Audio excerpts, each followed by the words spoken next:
All right. It says that I'm live, so we will see. I have no idea. This is the first time I am using Ecamm Live. So if you guys come online, definitely tell me if you are here and if I am live, okay? Because I have no idea. So I am going to get my phone wherever it is. Okay. And I'm hoping that you guys see me. I am extremely late. I apologize. And I'm going to check on my phone if I'm live. If you're on, just give me some hearts or something so I know that you are here. All right. If you're here, just, oh, hey, can you hear me okay?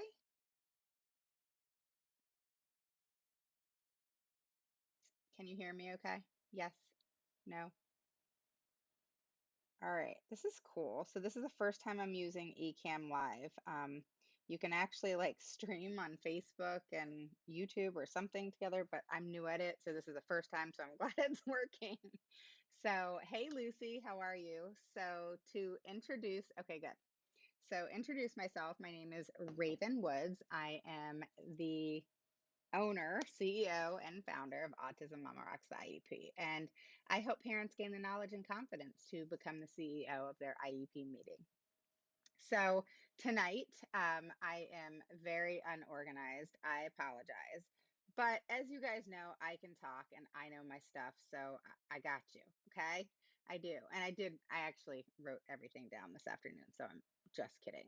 So for those of you who are new, you'll learn my sense of humor, but post a one below if you are new. Tell us who you are, what your name is, and tell us about your children. And then if you are an oldie but goodie, post a two below and say hello to everybody. Get them going and tell them about this page. Send them on over to the group and tell them how amazing that is so that they can also learn for themselves, how amazing the group is.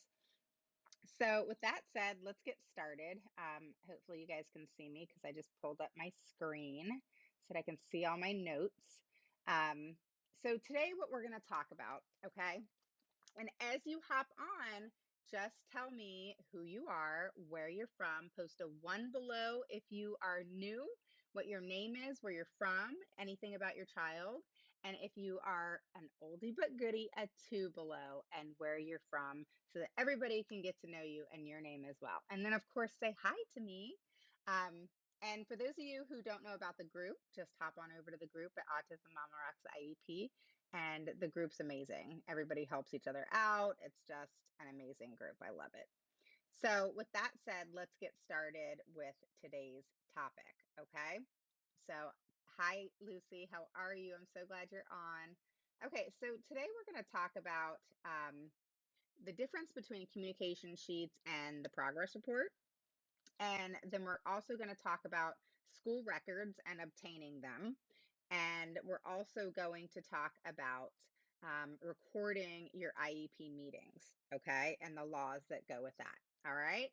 So, hello, Keela. How are you? Yeah, as you come on, guys, just tell us where you're from. Post a one below if you're new, post a two below if you're an oldie but goodie. And that means you've seen me live or talked to me personally once or twice. Okay. So those of you who are new, again, a one below, we want to welcome you. We want to know you're here.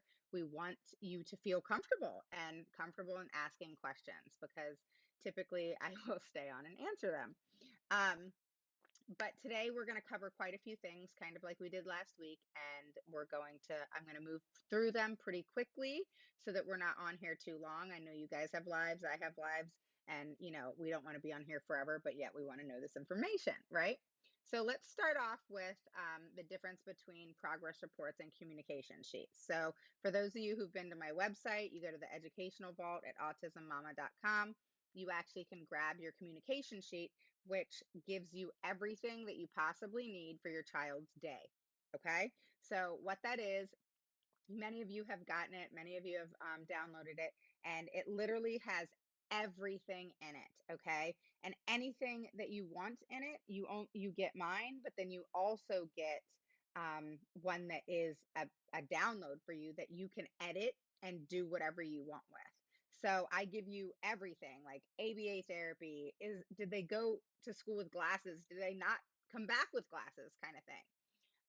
All the way down to reading, the speech therapy, OT, anything that you can think of in a child's special education day or a special ed day, whether they are in the least restrictive environment or a more restrictive environment, this communication sheet is for everybody, and that's why I love it. But what it's for is specifically a daily communication. It is not a progress report. It is not something that they're documenting progress per se in reference to an assessment or anything like that. Okay.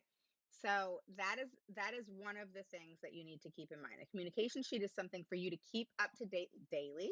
It's part of your hunt and gather, which we talk about.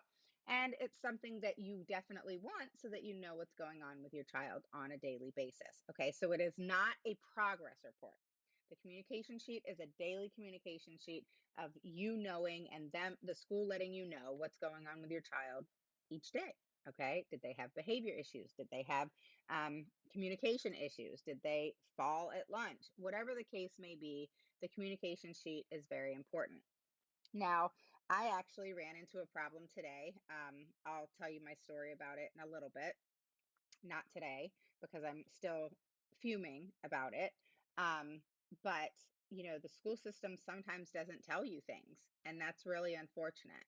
And if your child's pushed at school, or your child pushes another child at school, or whatever the case may be, not only do you have a right to know that something transpired, but that other parent has a right to know that something transpired. Not to tell them who did it, but the fact that their child was pushed, just like you have the right to know that your child was pushed, or whatever the case may be. I'm just giving an example.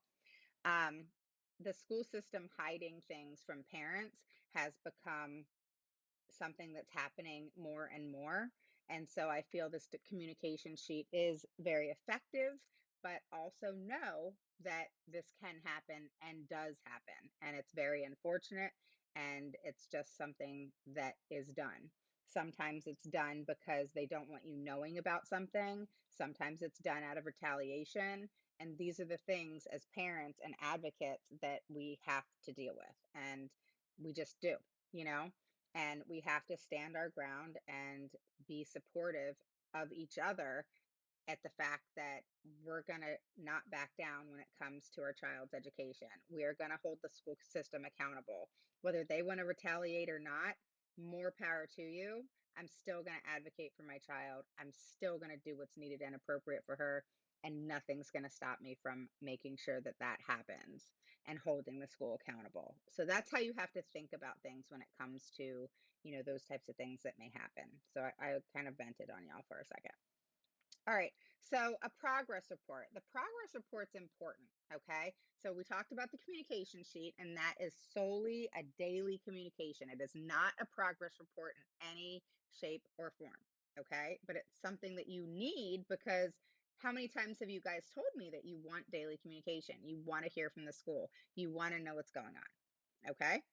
So the progress report is something that the school system does not have to give you, except for when they give progress reports for general ed students, typical students. So when is that? Report card time. When your child, when you have that parent teacher conference time, it's, every 12 weeks, I think it is. Skylar doesn't get a report card. So, or she does, but I don't really pay attention to it because it's not where the route she's going, if that makes sense. So, basically, so every 12 weeks or whenever the report card comes out, by law, the school system has to then provide you with a progress report. Okay. They do not have to give you one if you request it monthly. They should, and they shouldn't have an issue with it. And if they do, they're just being, whats. But technically, if you ask for one, they should give you one. They shouldn't have a problem with that. And if they don't, that would be a red flag for me. I would definitely do a lot more investigating to find out what's going on behind that because they shouldn't have issues with simple things like that. But legally speaking, they only have to give it to you like they do a general and typical child in a regular education classroom, which is report card time when they have parent-teacher conferences. But that's still a lot more than once a year. I've talked to some of you parents who've said, your kids rarely get progress reports, and that's just not okay. So legally speaking, they have to give it to you as much, if not more than they do typical children. Okay. Which obviously typical children have parent teacher conferences, as do many of you, and then report cards come out. So that's a progress report. Okay. So you can ask for detailed progress reports in reference to what your child is doing at that time. Okay. But if you want it monthly and there's a reason behind that, you do have a right for that. You have a right to request that, and you have a right to get it if you have a reason behind it. Okay. So the next thing we're going to talk about is in a progress report, you want to make sure that there's current goals in there, that their report cards are in there, that any assessments that were done, um, behavior should be in there. You want to make sure that you hunt and gather this information as well, so that you yourself know that things are being um, not just followed, but that what they're saying is accurate, because you've stayed on top of things. You've done your daily communication sheet, all those types of things. So again, for those of you who are popping on, you want to post a 1 below if you're new, and welcome, welcome, welcome, and post where you're from. And if you are an oldie but goodie, make sure that you post a 2 below and just say hi. So I see your comments popping up, but I have to stay focused. We've got quite a few things tonight, okay? Because tonight is content night, right? Monday is tip of the week, Tuesday is question and answer, and Thursday is content. So I'm delivering content. All right. So basically make sure goals, how your child's doing, what the need is, if there's more services needed.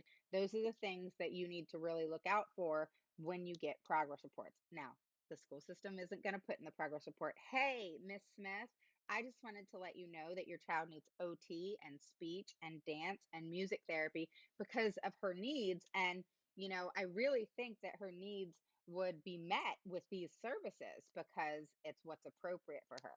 Don't ever expect that. Not ever. Which is why daily communication sheets are important, which is why, other types of communication, you going into the school and all that type of thing is important. Okay. So make sure you guys are doing that. The next thing I'm going to talk about, so you guys get progress reports, you understand that you have to do your own hunt and gather, you know what should be in a progress report for that 3 months, okay? And then you have your daily communication sheets. And I'll be honest with you, you don't need to have a progress report other than every 3 months if you're getting a daily communication sheet. Okay. So don't sweat that. And just make sure goals are in there. Make sure, if they get report cards, those are in there. If any communication issues, and services that may be needed, that's kind of the time you want to bring it up. But your quarterly IEP should be, at that point or coming right after that as well. So it's kind of nice that you get a progress report and a daily communication sheet. And then right after the progress report, you should have your quarterly IEP, or if you take my advice, you will. Um, so let's move on to records, okay? So what are educational records? So in educational records, it's basically information about your child, okay?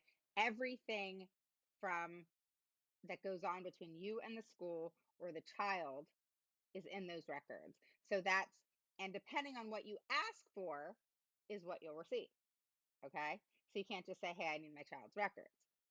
So you want to make sure that you ask for their cumulative records, but you also want to put in your email the details of what that means, okay? Because they will gyp you on that. So you also want to make sure that you understand why you're requesting records, okay? In my opinion, there's 2 reasons that you should request records. One, if you're making a complaint or you're going to mediation, going to due process, and you need the information.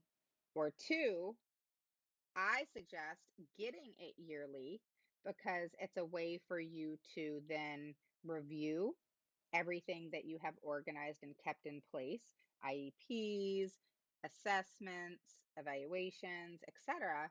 And you can compare what they have to what you have that should be accurate. And if it's not, then that's a red flag. You also can get a lot more information in reference to if they've gone to a counselor, or if if they've gotten in trouble, any type of incident report. All these types of things are in their cumulative file. Okay. And usually the file and the records are at the school, but they also could be at administration, and they also could be at the state. Okay. So they can be in any of those three places. Typically, they're at the school. If your child's been at one school and then they move to another, the school that they're at should have all their records, but there's nothing wrong with calling the old school and getting what they have as well. Okay. You always have to put it in writing and request what you want. You can say cumulative record, you can say your child's whole, and you want to say individual record as well. Okay. Because you have to specify. But you also want to make sure, I have this light right here, so I'm like squinting to be able to see.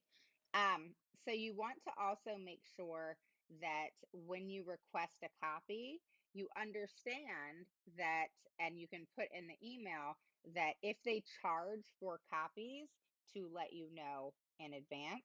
And then they typically have 40 days, 40 to 60, to get those records to you, but typically it's less than 10. So 10 days or less is when you'll be able to either go in and view, or I always get a copy and have it brought home. I bring it home, and you can see it. The school could take up to 40 days if they wanted to, but typically a lot of states say 10, and they have to either get it to you right away or within 10 days. Okay. So, but look at your state's laws, because IDEA really kind of throws it onto the state. So there's different time frames, but you do have a right to your child's record. Okay.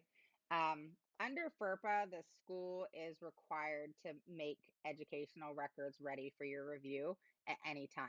Okay. And actually, I wrote in my notes it's 45 days. So within 45 days, they are required to give you your records. But typically, in most states, it states 10 days. Um, so just look at the time frame for you guys, and then it'll let you know. Okay.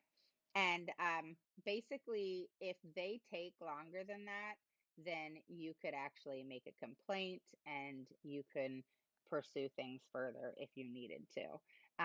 Again, make sure it's in writing. And here are some of the things that you want to ask for, okay, in requesting educational records. Again, my name is Autism Mama Rocks the IEP. I'm the CEO and founder, and well, my name is Raven Woods. I'm the CEO and founder of Autism Mama Rocks the IEP, and I help parents gain the knowledge and confidence to become the CEO. So if you're new, post a one below. If you're two, post, or if you're an oldie but goodie, post a two below. And welcome, welcome, welcome. Tonight's been kind of chaotic and craziness in my family. So I apologize, number one, for being late, and number two, for kind of being all over the place, but I hope I'm delivering the information as accurately as possible to you, and or delivering it accurately to you. The information is right. So, okay. So far we've covered communication sheets and progress reports, how they're different. We've then also covered um, obtaining your school records. Technically speaking, it's 45 days, but your state's typically different. It normally says 10, so just look at the time frame, okay? So, but the school system does have to provide you with the records. They can't say no, okay? Um, they may charge you for the copies, they may not. And then there's reason why they can't charge you for the copies, and that's if, for some reasons it's difficult for you to pay for that, or if you have some issues getting to the school to do that, to pay or whatever, and they need to mail it to you. Okay. Um, but typically, you just go to the school, you pick it up, and that's how it works. Okay. So don't let them gyp you on that. But when you request the records, these are the things you want to ask for. Okay. So, psychological testing and evaluations, you want to ask for the protocols, you want to ask for records, report cards, and grades. You want to ask for achievement and ability tests. You want to ask for the occupational therapy file evaluations and progress notes if they're in occupational therapy. Do the same thing for physical and speech. So, you say speech therapy, including an evaluation and progress notes, or physical therapy, including evaluation and progress notes. Okay. Then you can say other therapeutic files, including evaluations and progress notes. Okay. Um, in addition to those three. Then you can say adaptive physical education, including evaluation and progress notes.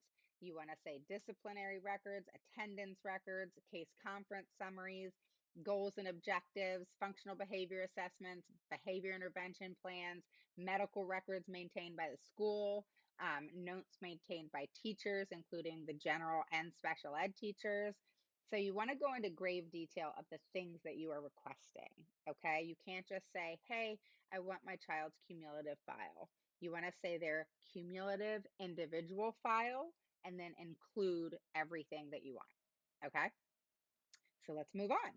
So I'm going to recap one more time. We talked about communication sheets, how that's your daily communication. It has everything on there so that you know everything that went on that day. The school should not say no to that. If they do, that's a red flag. I would definitely do some digging into that. Progress reports are something that the school should give you, if not more than, but no less than when children, typical children, get report cards. Okay. So you should have a full progress report at that time, if not more. Okay. Um, and the progress report goes through goals and how your child's doing, what the needs are, etc. And if it doesn't, then you make sure that you get on top of that 100%. All right. So we talked about educational records, that you have to put it in writing. You have to put that you want their cumulative record, individual record, and then go into detail in what you're requesting. Okay.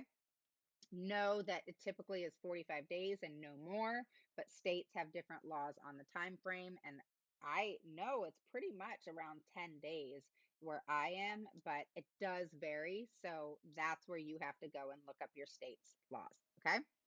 Um, like I said, I still see your comments coming in. I'll get to those afterward. Tonight is content night, so I'm going to deliver that, and then I'll get off here and answer questions on my phone either right away or later on tonight. Okay. Question and answers always on the group for about 30 minutes on Tuesdays, and then Mondays is the tip of the week, and I usually answer a couple questions then.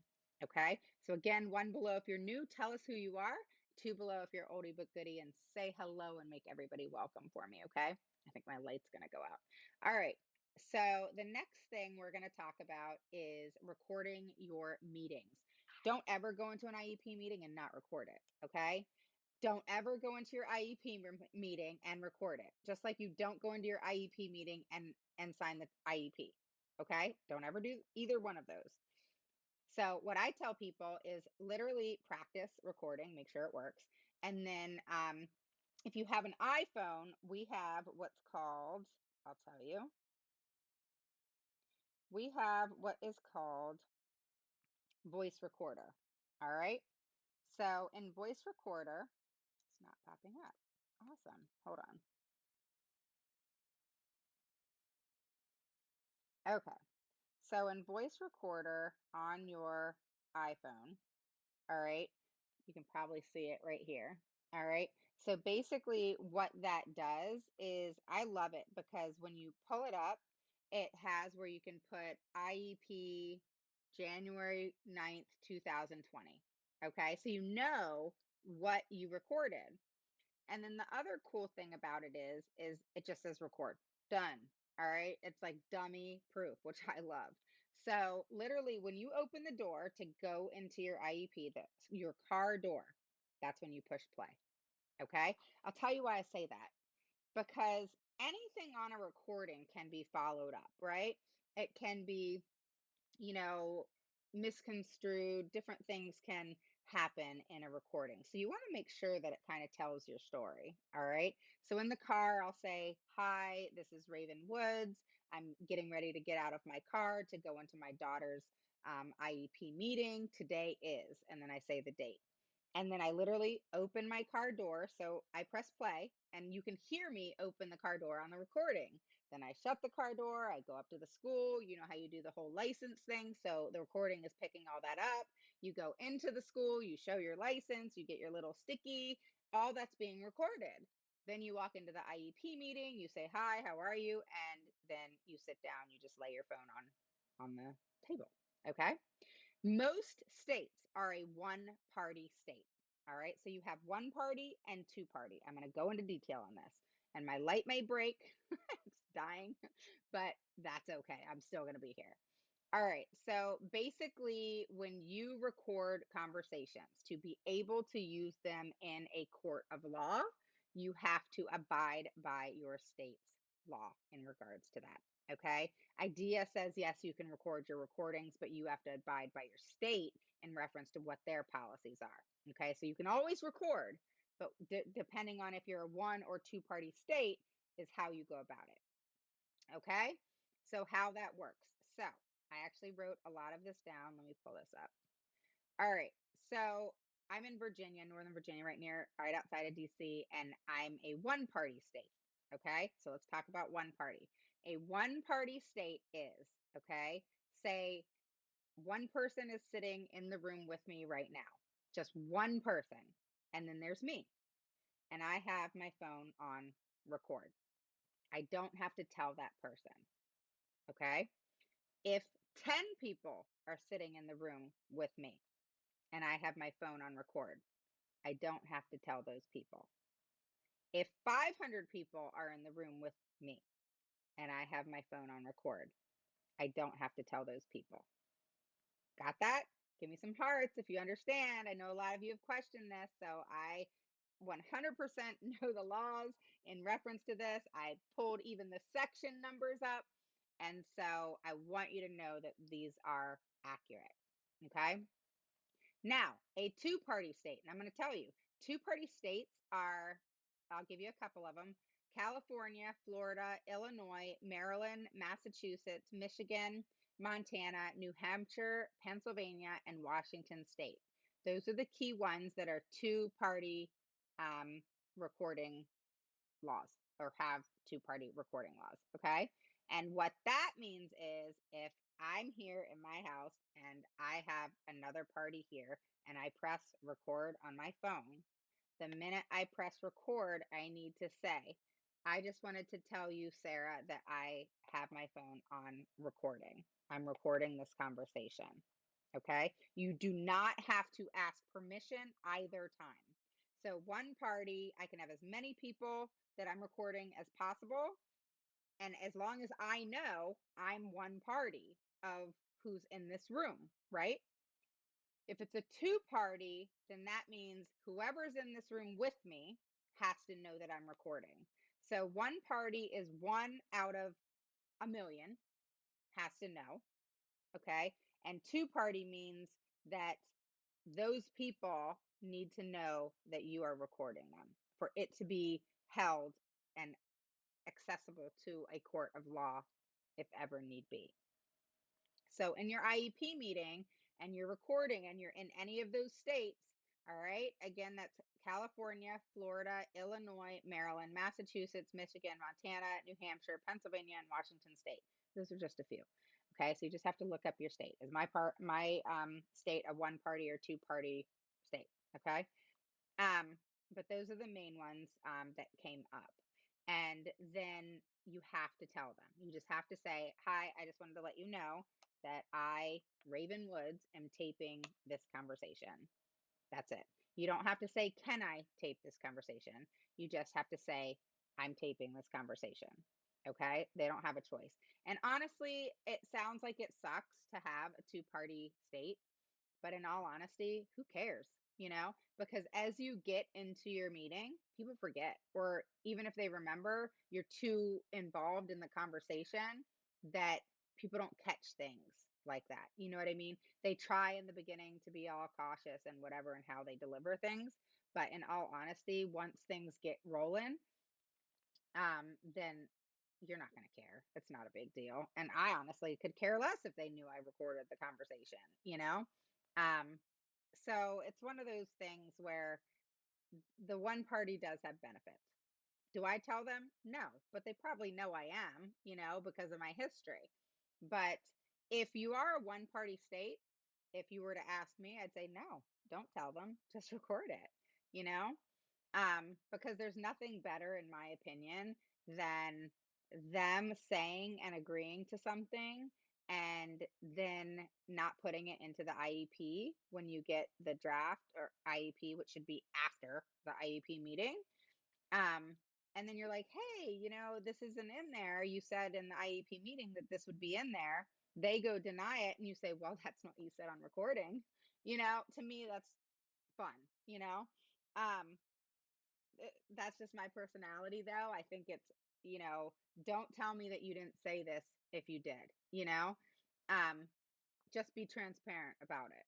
Um, and those are the types of things when they know that you're on to that they'll stop playing those games. But don't ever think that a school system is not going to retaliate because you know your stuff. But you cannot be afraid of that. All right. There's two things that they retaliate by doing. One is truancy. A lot of children with special needs will give their parents a really hard time in reference to going to school. And I've talked to a lot of parents who have that, and it's a huge issue. The other reason is they'll call CPS on you. And so they have every right to do that, just like we have every right to do that on somebody else. But you know what? That doesn't mean anything, and you can't be afraid of those things when you didn't do anything wrong. So don't allow that intimidation tactic to affect you. It does not affect me. I'll follow something up with an email, let them know what's going on. It's been done to me. My daughter, I think I told you guys this story. I asked and asked and asked why my daughter was coming home with bloody legs and her hips, and no one could figure it out. No one could tell me what was going on. I even went to the school. I kept asking what was going on with my child. And needless to say, I told the director of special education I was going to call CPS on them because at that point, it had no one could tell me what was going on. And do you know they called before I called? That's what they did. And so, they go through the process and whatever. And I had my documentation as to, hey, I've been following up on this in regards to what's going on. And so the CPS lady actually figured it out by going to the school, and it was from Skylar swinging and the seat being too tight in the metal, kind of hitting her upper leg and hip area at school. So don't be afraid of retaliation. It's going to happen, especially if you fight for your kids. Just a thing that you need to keep in the back of your head, and do not be intimidated by it. It's one of those things where, do you fight for your kids or do you be scared because of things that can happen? It's like with anything in life, things can happen, but are you going to be that person that stands out and that person who stands up for what is right? Or are you going to be that person who allows fear to affect your actions? Don't do that. Okay. So I understand there's a little bit of fear there. I understand that it can be a really crappy situation, but I also know that the truth is the truth. And, it's pretty obvious if you're making complaints and you're giving a hard time and you're keeping your documentation as you should. And then all of a sudden, out of the blue, something transpires like that, it's kind of obvious. People do things out of vindictiveness and negligence, and you just have to go with the flow. So always, always, always support your children. Always stand up for them, and don't be afraid to advocate for your kids in reference to whatever is going on. Okay. Really, that's the only negative thing, because I don't know about you, but I personally could care less about having friendships with these people. So it's a business relationship. Do I want to fight with them all the time? No. But is that how it is a lot of the times? Yes. Because the trust factor has been broken. And so that is something that is very hard to get back in my book. So it's been a difficult road. And so that's why I do what I do. I tell you guys this all the time because of the the horrible hell I've been through, I don't want other parents to go through it. And yes, my daughter's IEP rocks now, but that doesn't mean that I don't still go through my own stuff with the school system continuously. Just because their IEP's rocking doesn't mean that they're always compliant. It doesn't mean that I'm still not on top of things all the time, that I don't message them in reference to things that go on.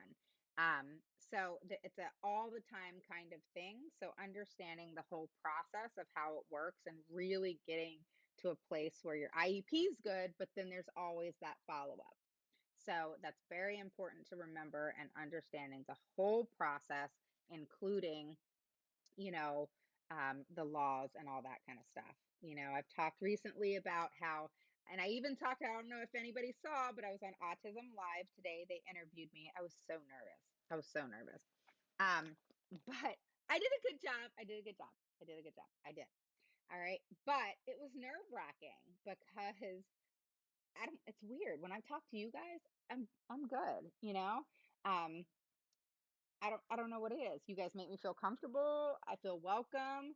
Sure, I get people where they're like, IEPs suck and what I'm doing sucks and whatever because they that's not their thing. They don't want to do that, and that's okay. But the thing is you just have to I implore you to advocate for your kids because it's so worth it. And then when you see your kids growing and having educational success, when you get to that point, it's awesome. So it's totally worth it. So that's it for today, guys. I mean, we covered three things: progress reports and communication sheets, the difference between the two, but why they're both important.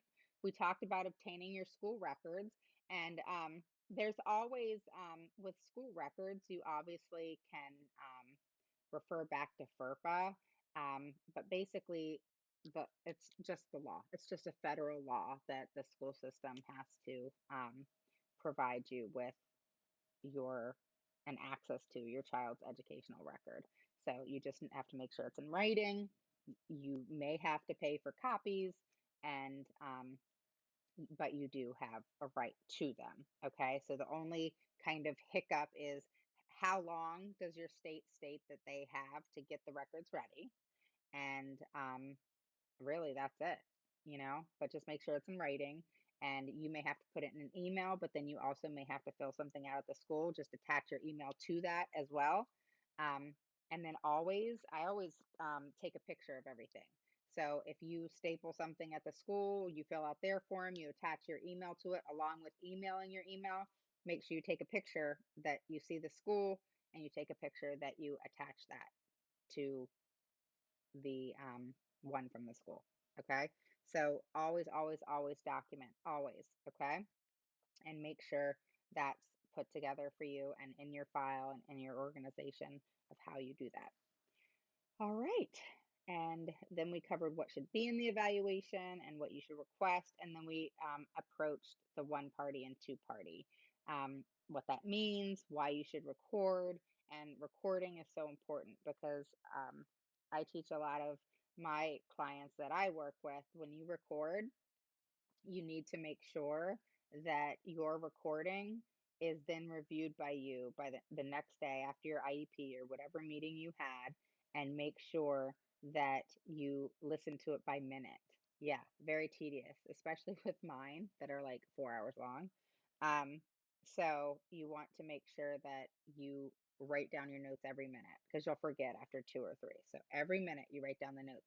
And the interesting thing is about recording is you actually forget things yourself, and you're listening to the recording, you're like, oh my god, yeah, I remember saying that, or oh yeah, the teacher did agree to that, or whatever the case may be.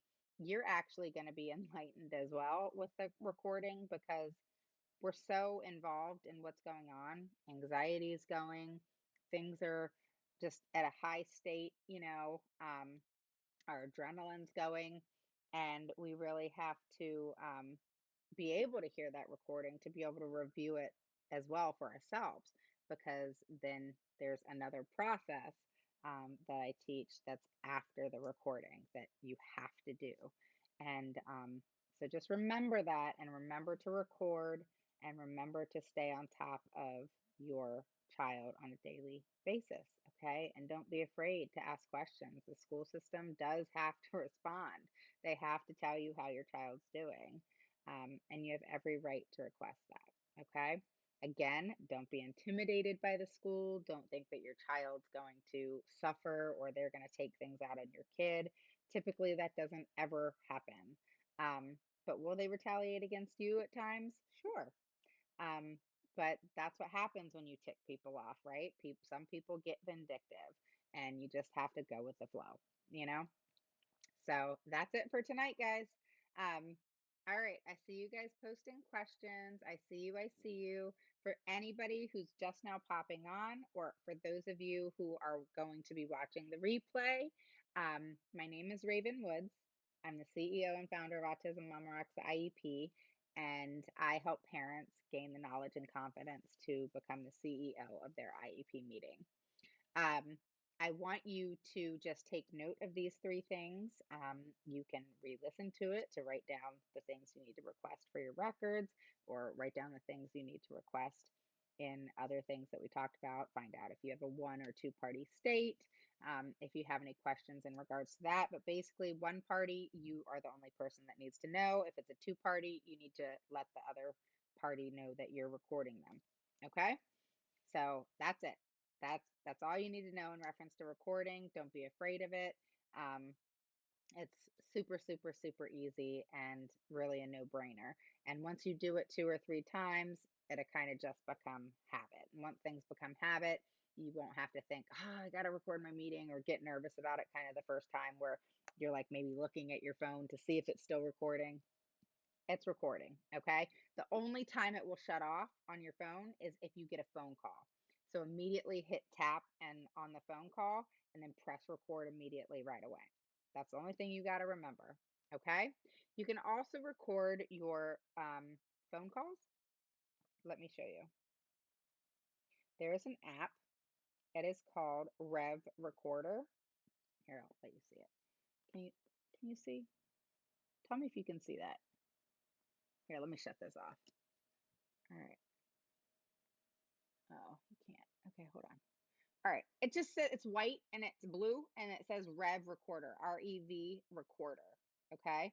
And so basically, um, you can get the app. I don't know if you guys can see it or not. I don't know. Here, let me move this. Okay. Can y'all see? I don't know. If y'all can't see, I'm sorry. All right. But if you just go to REV Recorder, it's a call recorder, okay, and it's REV because Rev also has an app where you can get things transcribed, which I do with my recordings. So on the Rev recorder on the phone one, literally, if you call out to somebody, they answer the phone, you press the app Rev recorder, and then it has a phone number. It calls that phone number, but the other person can't hear it ringing. Then all you do is press merge. It takes like 8 seconds, not even. And you just say to the person, hang on a second. And then it merges and you record the call. And here's kind of what it looks like. I don't know if you guys can see, but here's kind of how it looks like. Here, let me see if I can put the light. Can you see? There you go. See how you can see some of the recordings I've done? And then here, it's the light that's bothering. Okay, so can you see the Rev recorder? Here, let me see. There we go. I'm going to get this for you guys so you can see it. All right. So it's Rev Recorder. You see it? All right. Oh, and that's the recording one. If you have an iPhone, it says, where does it say? Recorder, the video recorder. Right there. All right. Cool. All right. So it's video recorder and call recorder. And then, and so this is what happened. So I had an issue at the school. And so I had to call somebody and find out some information. And so I used the Rev recorder to record her um, to for her basically to state what she saw. Okay. And but I'm not mean or nasty or anything like that. I'm very nice, but I like to get a lot of information and make sure that all my ducks are in a row. And so that's really important, guys. I can't tell you enough because um, just for example, say you get along with the school right now. If you do, awesome. You're in a good spot. But a year down the road, it may not be like that. And everything you forgot to do now because you're getting along and you think maybe you don't need it because the school system and you are kosher, it's going to bite you in the butt a year from now when things may not keep on that route, you know? So I always tell parents to, yes, aim for a mutual, nice, easy relationship. But that's a little difficult when we're asking for things that the school is basically wanting to say no to at all times, and we always have to fight for it. Very rarely, okay, if you guys have ever asked for something not easy, but like speech or OT or an evaluation or something like that, and the school system just said, yeah, sure, no problem, tell me. Now, evaluations usually are good, but if they just gave you a service and all you did was send an email and say, hey, can I have this? Then I want to move to your state or your county. But yeah, so that's kind of where we're at. So I'll go through a couple questions and then I'm gonna hop off here. So, okay, you can hear me. Keela, hello, hello. Thank you. I appreciate your nice comments. Hi, Monica. All right, half new, but yeah, you're an oldie but goodie now, Lucy. Um, I've had a meeting after meeting and still cannot get my son tested. That's ridiculous. They can't deny an assessment. It's Tests have been replaced with the word assessment, and your child can always be evaluated. Now, if you send in the email and you say, "Hey, I want my child to be evaluated," you need to specify. So, if you want a full evaluation, then you need to specify that. And I can maybe do a live on all the stuff you need to ask an evaluation. It kind of coincides with records. Um, but you need to be specific as to what you want the evaluation on and give 3 reasons as to why. And hopefully you have some things that have some oomph, if that makes sense. So, like a developmental pediatrician said, I have a lot of concerns, and your child would benefit from speech and OT. That's an amazing reason. I want a speech and OT evaluation. But that's why I always encourage parents, if you want, download my um, evaluation and IEE guide on Autism Mama Rocks the IEP and the Educational Vault, because I go through everything in reference to evaluations and requesting them. And then I also go through what IEEs are, which you should get also at the same time that you get an evaluation. And I go into why, I go into how important having them both together is. And I actually even talked about that live today in my interview with Autism Live of how important having an evaluation and an IEE at the same time is. Okay. But you can't be denied being tested. Okay. Especially if you have reason. And then if they do deny it, then you can say, okay, no problem. I'm going to take my kid outside and I want you to pay for it. Because if you disagree on and they say no and they provide you with a PWN saying, no, we refuse to give your child an evaluation because of blah, blah, blah, then you can then send an email and say, okay, cool. Or you can fight it, which I would, but because you want them to do the evaluation. But then you'll also say, hey, I'm requesting an IEE. Please provide me with the appropriate providers. You're not going to go to their people, but you're asking them to provide you with their appropriate providers. Look them up, but then also find your own occupational therapist, physical therapist, whatever. Just talk to people in your county who uses an occupational therapist, physical therapist, or whatever, and just get recommendations of who's good, who's not. If you need to get two, who cares? Um, Most insurances pay for it, even Medicaid. So you just may need to find what doctors are in the HMO or through Medicaid or whatever, but they are covered. Occupational therapy, physical therapy, a developmental pediatrician, etc. So that's not something that you'll have problems going to on the outside, but a developmental pediatrician can take up to 6 months to get in. So definitely make those appointments. So when you request the IEE, and even the evaluation, the only reason that a school can deny either is if your child doesn't have a disability. Did you know that?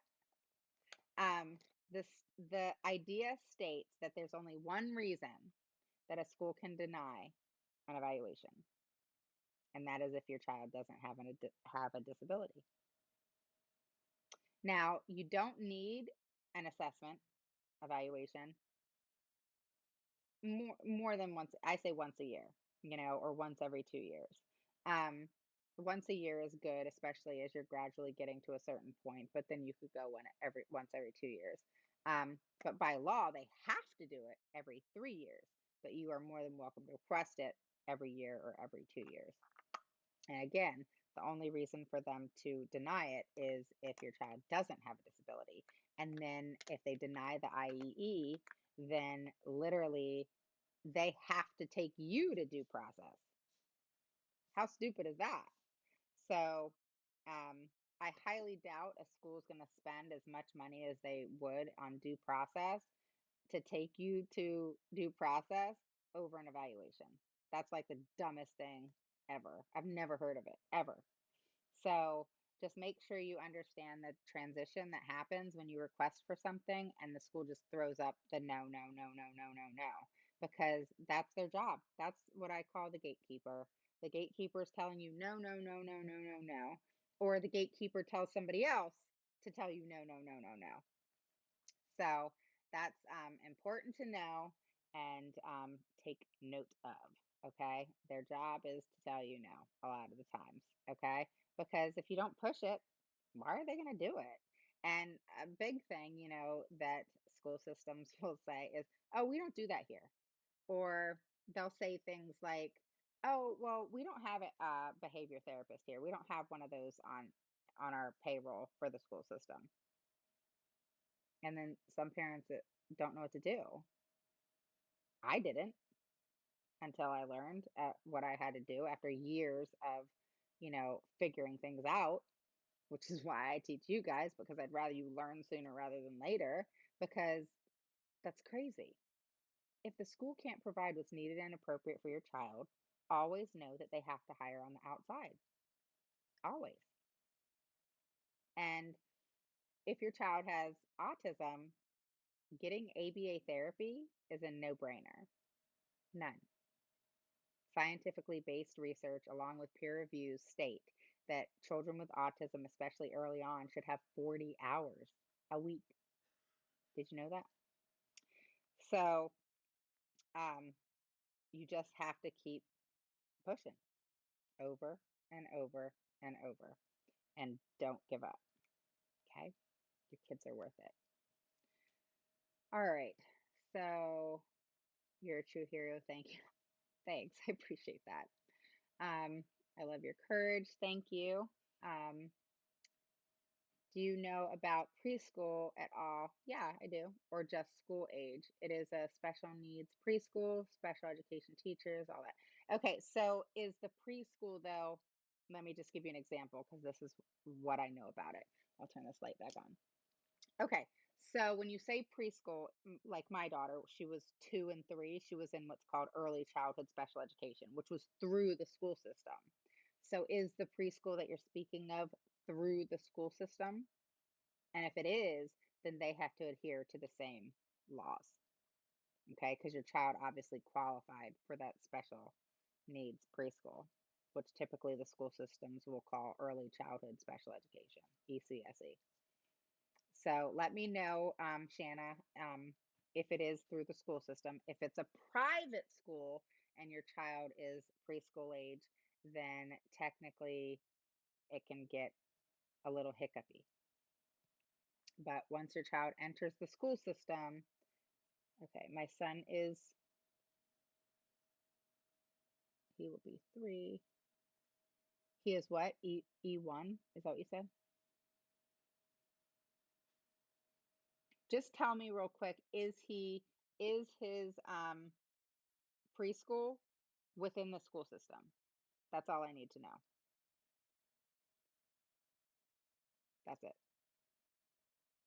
They're contracted through the schools. Then yes, they have to adhere to IDEA because your child more than likely had to qualify for this program, right? Because they don't typically just say, "Oh yeah, come on." Your child's 3. Come on into school. Welcome. They don't do that. Early intervention. So he had to go through a process to qualify to get into this program, right? Yeah, so it's what it's called is ECSE. It's Early Childhood Special Education, an early intervention program that is provided by the school. So you're right. My daughter, when she went to a totally separate place. It wasn't the school near me but that's where they held early childhood special education. Um, and yes, they have to. What are you looking for? He isn't in there yet. He will be tested to see if he qualifies. Okay. Yeah, just like I was saying. Okay. Cool. How do I get home there? What do you mean? Explain what you mean. But yeah, so obviously you're talking about the same thing I'm talking about. So it's early childhood special education. It's within the school system. They have to adhere to IDEA. If your child qualifies, he is physically in the school system, um, and has been said to have some sort of disability. They're very, very picky when taking kids and putting them into classrooms. Um, well, I think it depends on the type of evaluation that's going to be done. One, have you taken him to a developmental pediatrician, occupational therapist, speech? I don't know what's wrong with him, or if he's just got autism, or if he's just, ADHD or whatever. So, like, depending on what he has he been officially diagnosed? Has he had any other type of evaluation outside the school that you can, show the school and say, hey, he has autism. He had a speech evaluation. They suggested 3 times a week. He had a speech evaluation. They suggested 2 times a week, blah, blah, blah, because that'll give you extra when it comes to the school and qualifying. Any type of documentation. I'll give you an example. Um, okay, see, so medical diagnosis of autism, developmental from a developmental pediatrician. That's why I highly recommend. If you ever get a diagnosis, I always recommend a developmental pediatrician. If you want to go to somebody else after that, fine. But the developmental pediatrician is a key person because that is their specialty. All right. Like if you go to a psychologist, psychiatrist, autism's not usually their specialty. They usually know, psychiatrists usually know about autism and can prescribe medication and all that kind of stuff, but it's not like a developmental pediatrician who sees autistic children come in and out every day, and they literally diagnose almost every day these days, and they do the testing, the proper testing that the child needs to go through. A psychologist and a psychiatrist can as well, but a psychologist is not a doctor.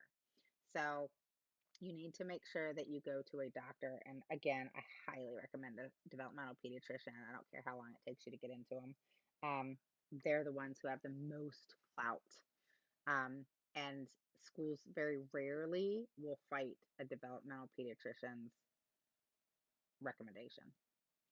Um, so the other thing, medical diagnosis of autism, developmental pediatrician, he is visibly delayed, but I want him in a classroom. So, I mean, it sounds like make sure you have your autism diagnosis paperwork, make sure you have the whole write-up from the developmental pediatrician, because typically when you go to a pediatrician, a developmental pediatrician, and you get the diagnosis and all that kind of stuff, usually they'll give you a whole write-up. They may give it to you a couple of days later, a week later, whatever, but you usually get a whole write-up of all the testing they did, what their thoughts were, what the recommendations were, what they diagnosed your child with.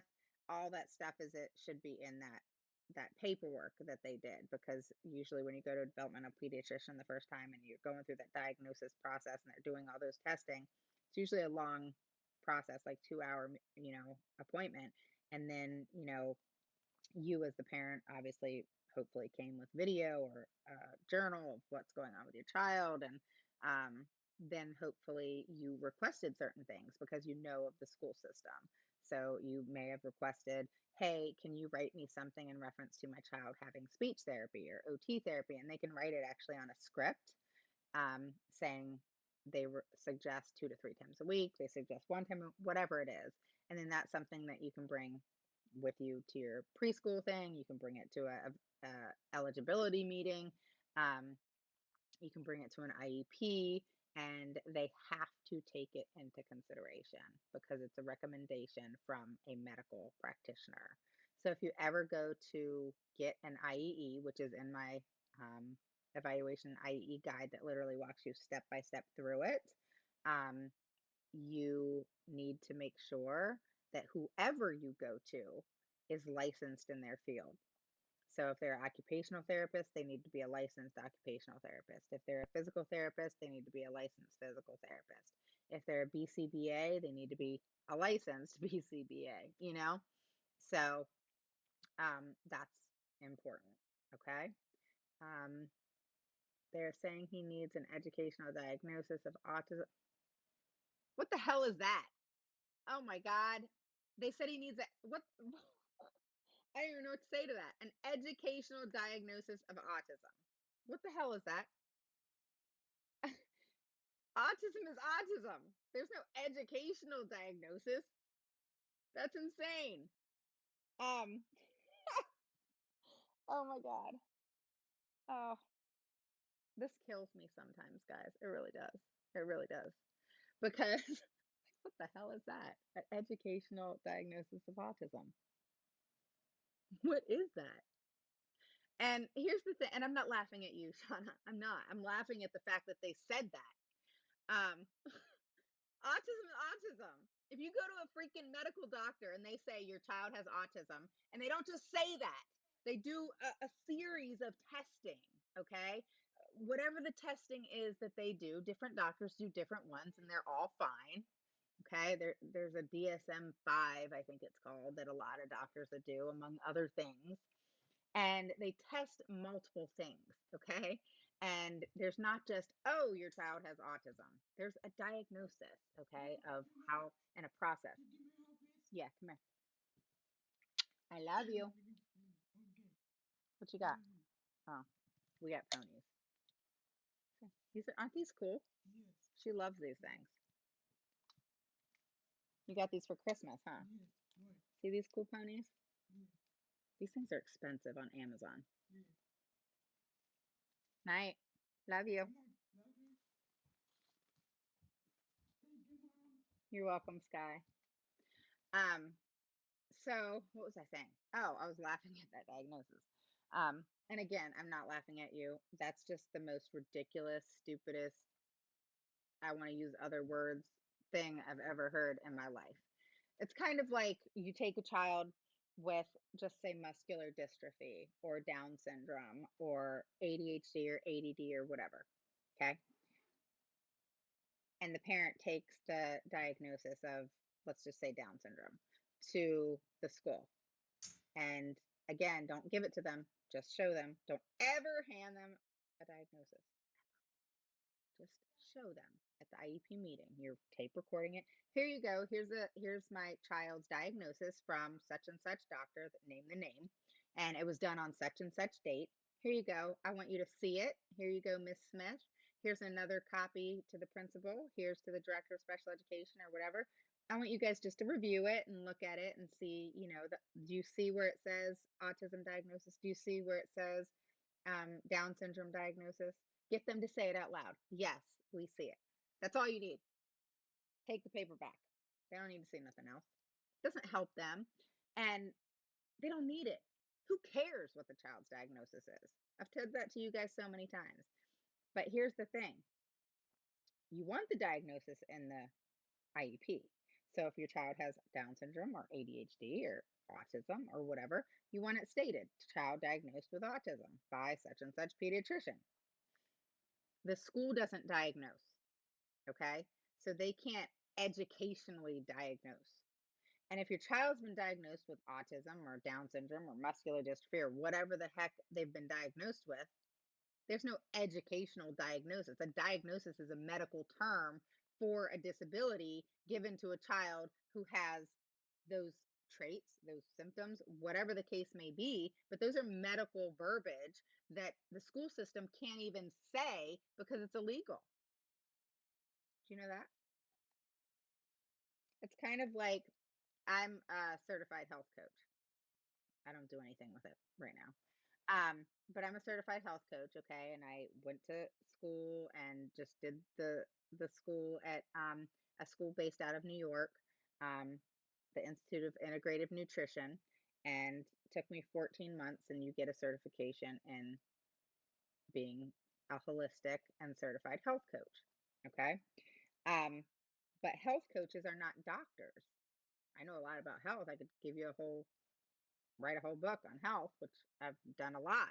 But what I'm saying to you is, I can't come online and give medical advice. Okay. So I couldn't say that, someone who may have a reflux problem has like some sort of gastrointestinal issue and use medical terms. Okay. I can't say those types of things because I'm not a doctor. I'm just a certified health coach. So what I can say is, it looks like you may need to go and to the doctor because you're having a lot of the symptoms, if you look it up online, of having gastro issues and things that you want to maybe check out just in case you need to go on medication, etc. And then come back to me and I can help you get a healthy gut, you know? So it's the same thing with the school system. All right. You go to the doctor, you get diagnosed. You go to the school system and they help you get a healthy gut. That was a good analogy, wasn't it? Um, so what I mean is, they don't really help you get a healthy gut, but you go get a diagnosis, you go to the school and they're supposed to help you get a healthy educational career and educational success for your child. Make sense? So that's what I mean by that. So you go get a diagnosis from a doctor, you go to the school, and they support that diagnosis. You go to the doctor and get diagnosed with whatever medical issue, I can support that diagnosis. Make sense? So understand how that works and how that transpires is, obviously important. So, but Shauna, I don't even know what to say. Like, that's crazy. Crazy. If someone said to me, hey, you need to have Skylar educationally I don't even know what the hell that means. They can educationally evaluate the child based on their needs, not the diagnosis itself. They can't have anything to do with that. So that's why I say, real quick, because I'm gonna hop off here. I'm tired, y'all. Um, that's why I say the school, it doesn't matter if your child has a disability. I mean, it does, obviously, because that's what gets them special education. But what I mean is, they don't have to have a diagnosis. Okay. So you can have special education without a diagnosis. Special education is given because of impact of disability, not the diagnosis. So the diagnosis supports your comments and what you're saying in reference to the impact, okay? But it doesn't make the decision for special education at all, okay? So your child has a diagnosis, they're then eligible for, this is how parents think, is their child got diagnosed, and I was talking to a parent recently about this. So she automatically assumed her daughter was going to get special ed. Well, that's not the case. So I had to explain, hey, your daughter was diagnosed with this. This this is the types of things that is usually an issue for this type of diagnosis. So these are the type of things that you need to look for and figure out where the impact of disability is. Because if we parents can figure it out, then basically all we're doing is problem solving at that meeting, which is where you want to get. Okay. But you have to prove yourself as someone who can get to that point. So don't let them get one over on you, Shanna. Is it Shanna? Shauna? I like that name. And make sure that you are adamant and have all your paperwork of the diagnosis, everything the doctor said.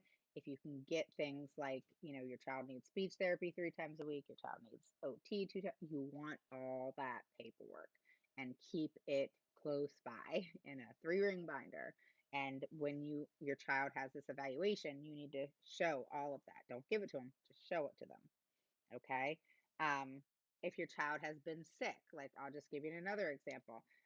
My daughter had viral meningitis at 3 months. Well, that's important to know, you know, um, or anything that, she got ear infections every day for 2 years and had to have tubes at this age, all those types of things. You need to start thinking about that.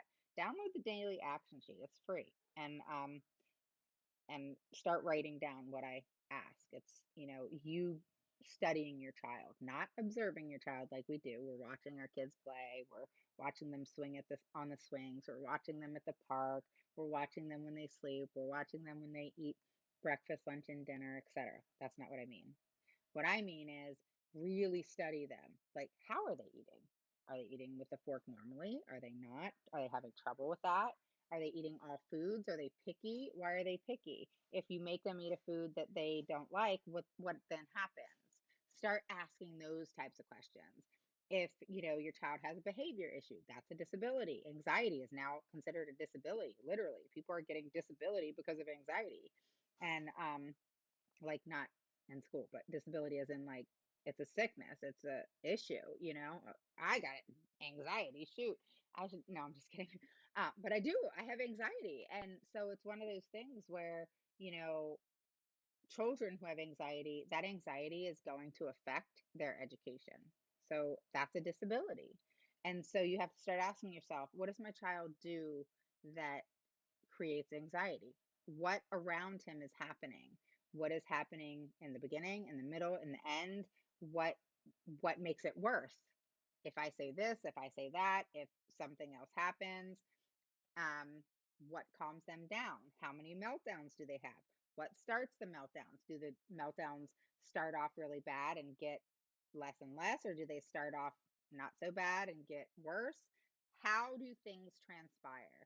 And that's what I like about my action sheet, is that it really kind of starts your brain moving. Is go up to your child's room while they're sleeping and just stand there in silence. Hopefully, there's no other things going around in your life.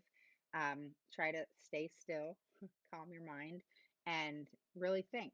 When your child's sleeping, we're in that, us as parents, especially mothers, sorry dads, but us as mothers, dads too, all right?